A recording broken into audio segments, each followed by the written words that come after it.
5, 4, 3, 2, 1. Começa agora a aula mais divertida do mundo.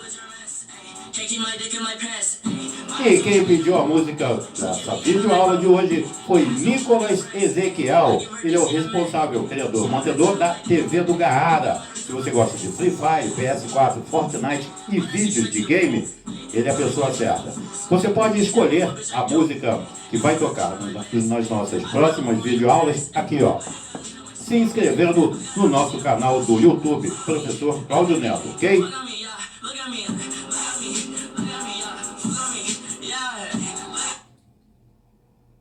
Tá bom, Zé. Desculpa. Na minha querida, linda turma de primeira série, neste dia 25 de maio, nesta segunda-feira, conforme eu prometi, vamos fazer as correções das páginas 58 até a 60, com os comentários das questões de 1 até 7. Mas antes, bota exclusivo, meu filho. Não dá trabalho para fazer. No outro dia eu esqueci de fazer isso, tomei bronca da turma. Bom, na última aula, nós trabalhamos com os tópicos de reforma religiosa. Pega o livro de vocês aí para dar uma olhada.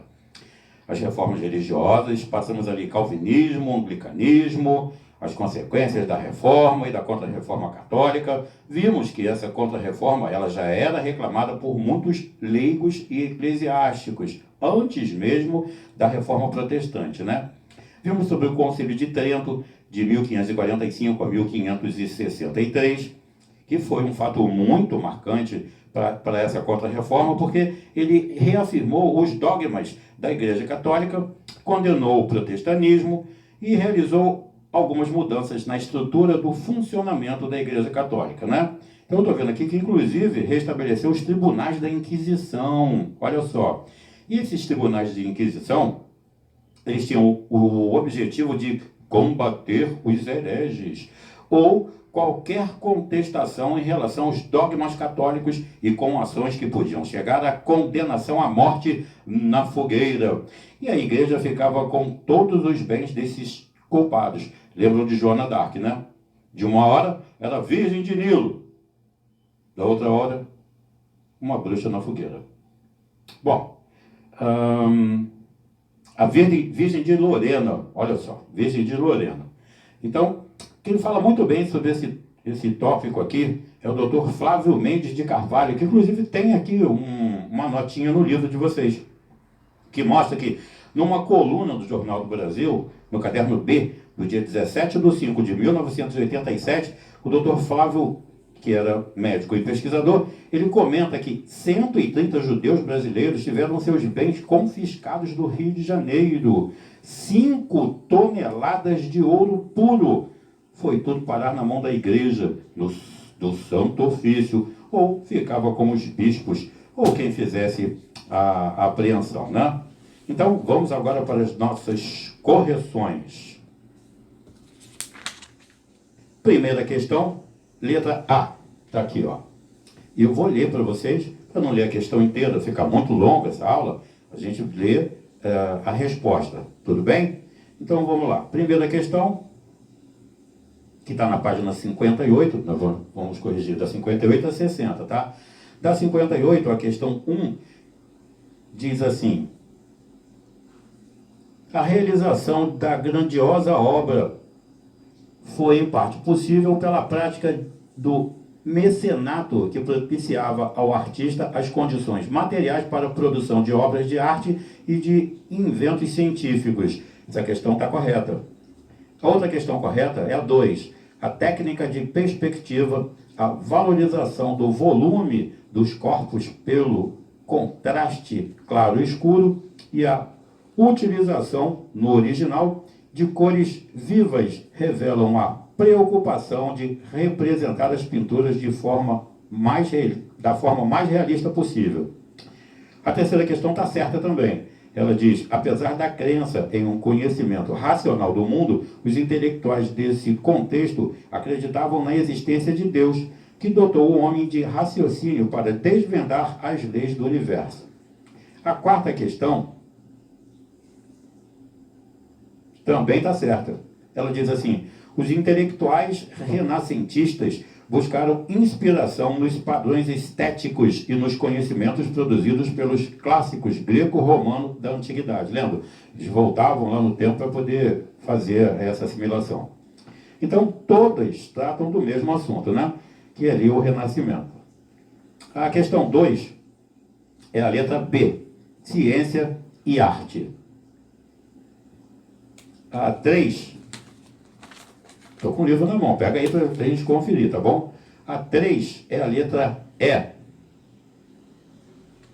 que ela vai dizer o seguinte: inseriam-se num movimento que convergiria mais tarde para o Renascimento, ao contemplarem a possibilidade do ser humano controlar a natureza por meio das invenções. 3, letra E.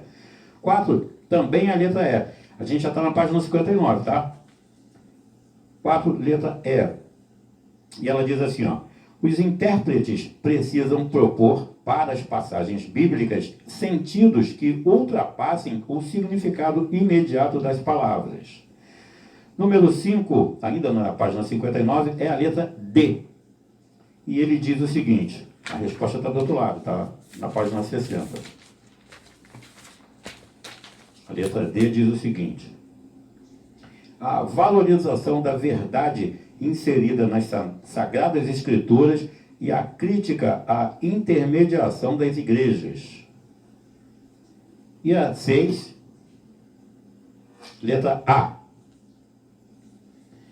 E a resposta da A diz assim, ó: uma percepção da verdade de crenças passíveis de serem consideradas pela Igreja Católica como heréticas.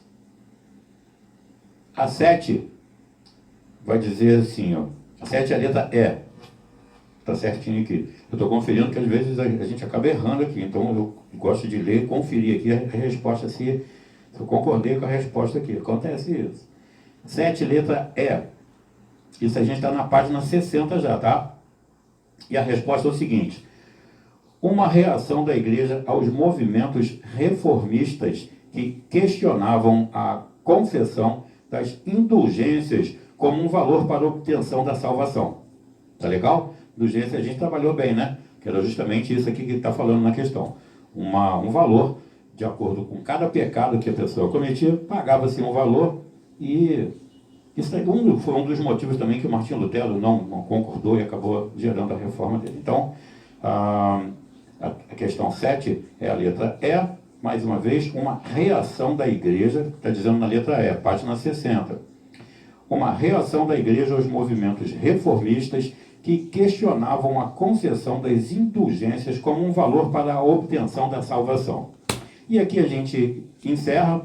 Na próxima aula, nós vamos passar sobre a crise do feudalismo, vamos discorrer sobre a criação dos Estados Nacionais, vamos passar pelos teóricos do absolutismo, falar sobre Maquiavel, absolutismo francês, o rei Luís XV, que no auge do absolutismo ele disse: "The king I am." O rei sou eu. Ele era o Estado sou eu. I am the state. É mais ou menos isso. E ele se julgava o rei sol. Vamos passar sobre o mercantilismo, que foi aquela política econômica implantada pelos países europeus durante aquele período de transição do feudalismo para o capitalismo, em que o Estado controlava essas atividades econômicas. E nós, assim, encerraremos depois com as correções.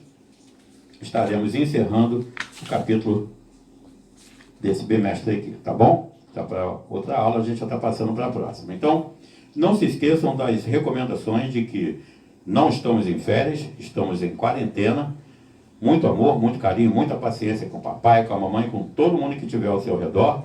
Vocês podem falar comigo pelo e-mail. Se tiver alguma dúvida, coloca lá no e-mail claudionetoabcd1967@gmail.com. Eu vou colocar aqui na descrição do vídeo depois. Podem entrar lá também na página História da História. Não se esqueçam, tem muita coisa boa lá. E não se esqueçam também de se inscrever no canal. Vai lá e coloca a mãozinha se gostou, bota assim se não gostou e coloca ali o motivo. Gostei por causa disso, não gostei por causa daquilo. Tá bom?